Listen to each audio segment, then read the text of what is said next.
All right, Ali, I had hoped that this situation in Texas, this tragic case of this young child, was resolved after both parents were given joint custody last fall. They were told that they had to agree on a medical provider, which is correct. That's what should happen.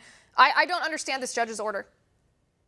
I don't understand it either. This is just the most devastating outcome. I, like you, have been following this story for a long time. And just how scary is it for the rest of the country? This is not happening in California. This is not happening in Washington or New York. This is happening in Texas, the state that a lot of people look to as the kind of final bastion of hope and beacon of liberty out there.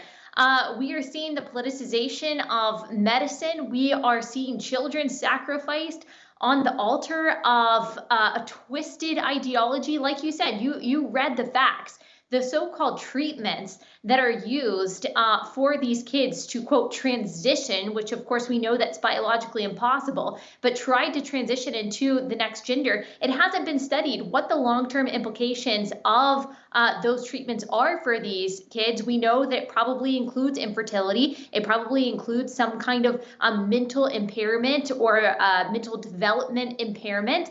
And so it's unfortunate. I mean, it's tragic to see what honestly looks like Munchausen by proxy, the syndrome that unfortunately sometimes adults get when they are pretending that their child or someone in their care has some kind of illness so they can get the attention and they can get the spotlight that they want. That seems to be what's going on here. That's just my amateur observation.